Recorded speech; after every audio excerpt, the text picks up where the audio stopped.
prescrire, dont je rappelle que vous êtes directeur de publication. Président de l'association Mieux Prescrire, une association loi 1901 qui est propriétaire de Prescrire.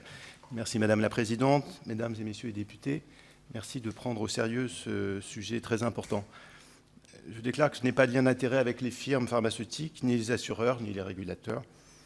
Et comme tous les salariés de Prescrire, et notamment la centaine de médecins et pharmaciens, je dépends des 30 000 soignants qui financent Prescrire. D'abord, une précision sur les mots s'impose. On entend parler d'innovation, du prix de l'innovation, de la capacité de notre système de protection sociale à accueillir l'innovation. Et en fait, et cela a été dit plusieurs fois ici même jeudi dernier, et les dirigeants de l'Agence européenne du médicament l'ont reconnu dans un courrier publié sur leur site la semaine dernière, innovation veut juste dire nouveau. Ça ne veut pas dire progrès, ce dont probablement peu de soignants et surtout peu de patients se doutent. Mais pour les gens dans les agences, c'est évident, innovation, non, ça veut dire nouveau. Voilà. La plupart des innovations, en fait, n'apportent pas de progrès tangible pour les patients. Et certains s'avèrent de véritables régressions thérapeutiques. Ce constat regrettable, Prescrire n'est pas le seul à le faire. Et par exemple, des cancérologues des États-Unis ont publié une étude montrant qu'avec les 71 médicaments anticancéreux pour des tumeurs solides mis sur le marché entre 2002 et 2014, c'est-à-dire très récemment, l'allongement de la durée de vie n'avait été que de 2 mois seulement en moyenne. Et les auteurs cancérologues de ces articles disent « Est-ce que les patients sont bien conscients de ça ?» Probablement pas. Est-ce que les responsables politiques sont conscients de ça? Probablement pas non plus. La première chose à faire pour que le débat sur le prix de l'innovation ait un sens pour la population et les malades, c'est donc de parler de progrès thérapeutique pour les patients et pas d'innovation, pour ne pas tromper les gens, et de savoir en effet quel peut être son prix.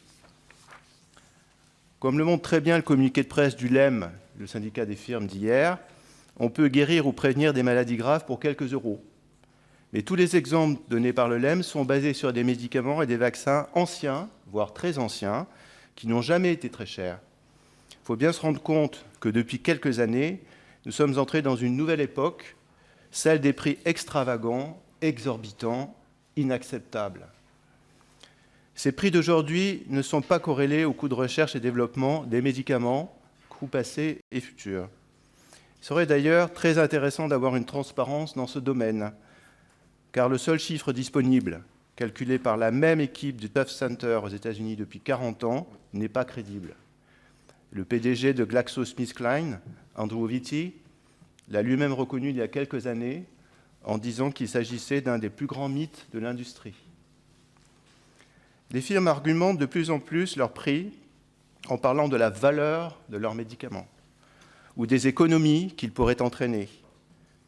Et par exemple, une étude réalisée par des cancérologues des États-Unis sur 58 médicaments mis sur le marché entre 1995 et 2013 montre que leur prix a augmenté beaucoup plus vite que leur intérêt thérapeutique.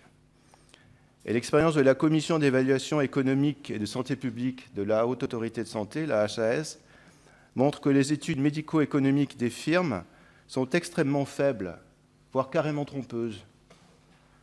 Ces modèles médico-économiques sont basés sur des hypothèses fragiles et des données issues d'essais cliniques de plus en plus limitées, puisque la tendance est aujourd'hui malheureusement à des mises sur le marché très souvent sur la base d'une évaluation clinique très limitée et très peu probante.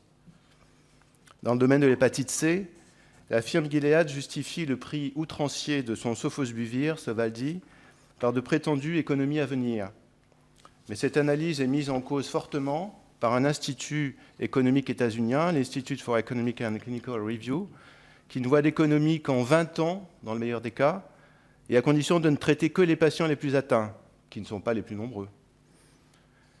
Les cancérologues dont je viens de citer l'étude font remarquer qu'en fait, le prix des médicaments anticancéreux correspond aujourd'hui à la disposition à payer, willingness to pay, des patients via la collectivité ou les assureurs.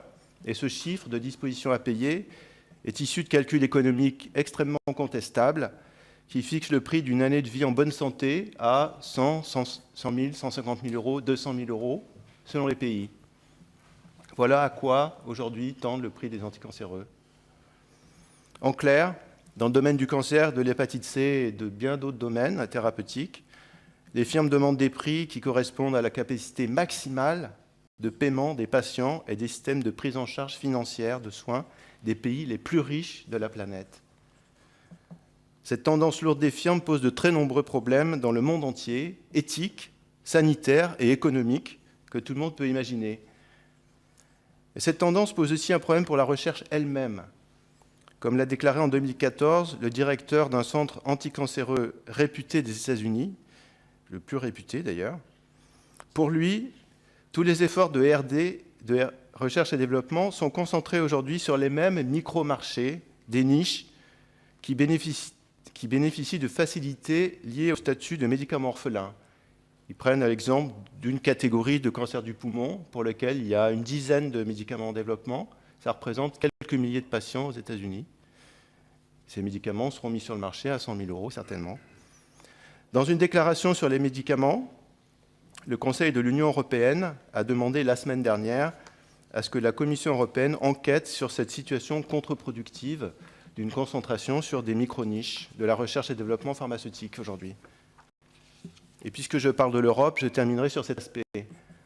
La France peut agir dans le domaine du prix des médicaments, notamment si elle s'allie à des initiatives internationales, G7 ou Europe. Elle doit notamment s'allier à d'autres pays pour négocier les prix avec les firmes, pour demander et obtenir la transparence sur les coûts de recherche et développement, pour refuser que s'impose ce concept de valeur promu par les firmes, qui ne sera qu'un modèle économique basé sur des hypothèses fragiles et contestables. En conclusion, les prix pratiqués par les firmes relèvent aujourd'hui d'une financiarisation des firmes qui trouvent plus rentable pour leurs actionnaires de vendre un médicament à 100 000 € à un nombre réduit de patients, plutôt que 10 fois moins cher à 10 fois plus de patients qui en auraient besoin. Soignants, patients et responsables politiques doivent en prendre conscience rapidement pour arrêter cette dérive mortifère. La société a besoin d'une industrie pharmaceutique prospère, mais pas exagérément prospère, qui fabrique à un haut niveau de qualité des médicaments vraiment utiles, sans rupture de stock, mais sans monopoliser ni épuiser les ressources de la société et de la collectivité. Merci. Merci, Monsieur Chirac. Je vais laisser maintenant la parole à mes collègues.